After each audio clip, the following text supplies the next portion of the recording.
खबर शामिल करते हैं हमारे डिस्ट्रिक्ट ब्यूरो चीफ पसरौर के रिहायशी अमानुल्लाह वाल्द अनायतुल्लाह कौम जट ने मीडिया के नुमाइंदों को बताया कि हमारी करीबी अजीज़ों ने फ़ोन करके हमें अपने घर बुलवाया। जब हम उन लोगों के घर गए तो उन लोगों ने दरवाजे बंद करके तशद्दुद किया है।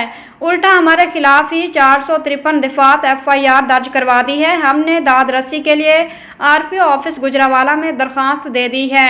हमारी आला हुकाम मरियम नवाज शरीफ और RPO गुजरावाला से अपील है कि हमारे साथ इंसाफ किया जाए। जिन लोगों ने हमारे साथ ज्यादती की है और लोगों को कैफरे किरदार तक पहुंचाया जाए। इस वक्त हमारे साथ मोहम्मद अरसलान मौजूद है, जिनके दादा अबू पर इनके करीबी अजीजों ने कातलाना हमला किया है, शदीद तशद्दुद किया और इन बुजुर्गों के सर पर तकरीबन 27 टांके लगे हैं और ये अभी भी इनकी एक जो पसली है वो भी फ्रैक्चर है। और इनसे पूछते हैं कि वजह तनाजा क्या था। अस्सलाम वालेकुम। वालेकुम सलाम जी, मेरा बेटा की नाम थोड़ा? मेरा नाम मोहम्मद असलान है। अच्छा अरसलान, बच्चे मैंने ये दसो कि ये कौन लोग ने जिन्हें वकूआ किया है और वजह तनाजा हुई सी?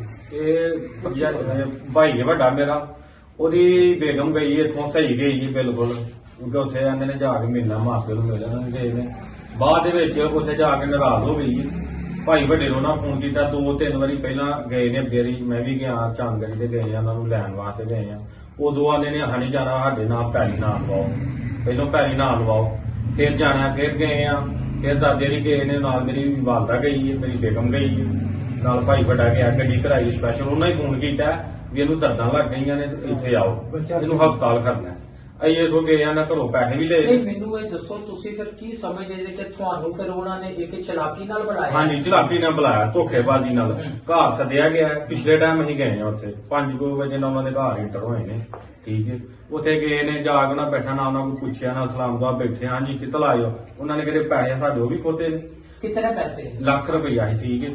ਉਹਨਾਂ ਵੀ ਖੋਹ ਲਿਆ, ਮੋਬਾਈਲ ਡੱਬਾ ਪੁਲਿਸ ਕੋਲੇ ਉਹ ਵੀ ਉਹਨਾਂ ਖੋਤਾ। ਮੇਰੇ ਬੇਗਮ ਦੇ ਕੰਨ ਜਵਾਲੀਆਂ ਤਾਂ ਇੱਕ ਸਾਈਡ ਤੇ ਘਾਟਾ ਉਹਨਾਂ ਲਾ ਲਿਆ ਹੈ, ਇੱਕ ਗੋਲੀ ਇੱਕ ਉਹਨਾਂ ਲਾ ਲਿਆ। ਤੁਸੀਂ ਇਹ ਸਮਝਦੇ ਜੇ ਕਿ ਤੁਹਾਡੀ ਜਿਹੜੀ ਹੈ ਇਹ ਵੀ 395 ਲੱਗਣੀ ਚਾਹੀਦੀ? ਹਾਂਜੀ।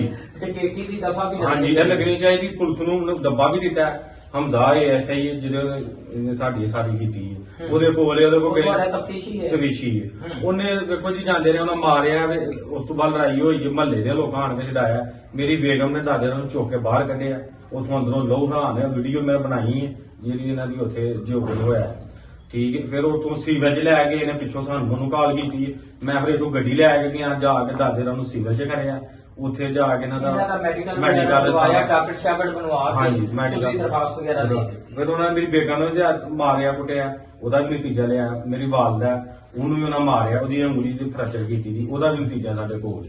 ਮੈਨੂੰ ਇਹ ਦੱਸੋ ਕਿ ਤੁਸੀਂ ਹੁਣ RPO ਆਫਿਸ ਗੁਜਰਾਂਵਾਲਾ ਦਰਖਾਸਤ ਦਿੱਤੀ ਹੈ, ਬਿਲਕੁਲ। ਕੀ ਵਜ੍ਹਾ ਕਿ ਤੁਹਾਨੂੰ ਜ਼ਿਲ੍ਹਾ ਨਾਰੋਵਾਲ ਤੋਂ ਇਨਸਾਫ ਦੀ ਤਵੱਕੋ ਨਹੀਂ ਜੀ, ਉਹ ਵੇਖੋ ਜੀ ਉੱਥੇ ਦਿੱਤੀ ਹੈ, ਉੱਥੋਂ ਦਰਖਾਸਤ ਸਾਡੀ ਫੇਰ ਉੱਥੇ ਆਈ ਹੈ। ਕੱਲ ਅਸੀਂ ਉੱਥੇ ਗਏ ਆ। ਤੁਹਾਡੇ ਜਿਹੜੇ SP ਲੀਗਲ ਨੇ, ਹਾਂਜੀ, ਉਹਨਾਂ ਨੇ ਤੁਹਾਡੀ ਬਾਤ ਨਹੀਂ ਸੁਣੀ? ਨਹੀਂ ਸੁਣੀ। ਕੱਲ ਗਏ ਆ, ਉਹ ਦੂਜੀ ਪਾਰਟੀ ਉਹਨਾਂ ਸੱਦੀ ਸੀ, ਉਹਨਾਂ ਨੇ ਸਾਨੂੰ ਉੱਥੇ ਗਾਲਾਂ ਵੀ ਕੱਢੀਆਂ ਨੇ। ਦੂਜੀ ਪਾਰਟੀ ਨੇ ਉਹਨਾਂ ਕਿਹਾ ਜ਼ੋਰ ਲਾ ਲਓ, ਜ਼ੋਰ ਮੁਖਾਲਫ ਪਾਰਟੀ ਉਹਨਾਂ ਨੇ ਕਿਹਾ ਤੁਹਾਨੂੰ ਆਹ ਉੱਥੇ ਗੱਡੀਆਂ ਘਲਾਣੀਆਂ ਨੇ, ਪਿੰਡ ਤੁਹਾਨੂੰ ਫੈਰ ਮਰਵਾਣੇ ਨੇ, ਇੰਜ ਕਰਨਾ ਉਹ ਕਰਨਾ। ਉਹਨਾਂ ਬੜੀ ਉੱਥੇ ਬਦਤਮੀਜ਼ੀ ਕੀਤੀ। ਤੁਸੀਂ ਇਹ ਚਾਹਤੇ ਜੇ ਕਿ ਜਿਹੜੀ ਤੁਹਾਡੀ ਤਫਤੀਸ਼ ਹੈ ਉਹ ਗੁਜਰਾਂਵਾਲੇ ਲੱਗੇ? ਗੁਜਰਾਂਵਾਲੇ ਲੱਗੇ, ਬਿਲਕੁਲ ਜੀ।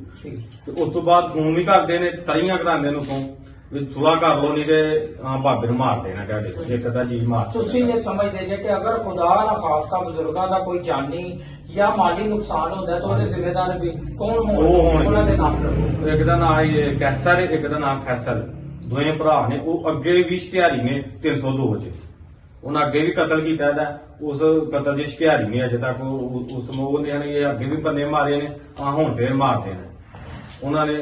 जी बिल्कुल नाज़रीन, आप गुफ्तगू सुन रहे थे इस मजलूम खानदान की। उनका यही कहना है कि इन लोगों ने हमारे साथ बहुत बड़ी ज्यादती की है, इन लोगों ने चालाकी से हमें बुलवाया है। हम उनके घर गए हैं और उन लोगों ने हमसे पैसे हैं वो भी छीन लिए हैं और जेवर भी उन लोगों ने छीन लिया है और उल्टा हम पर तशद्दुद किया है, कत्ल करने की कोशिश की है, कपड़े फाड़ दिए हैं। और जो मकामी पुलिस है वो हमारे साथ इंसाफ नहीं कर रही है।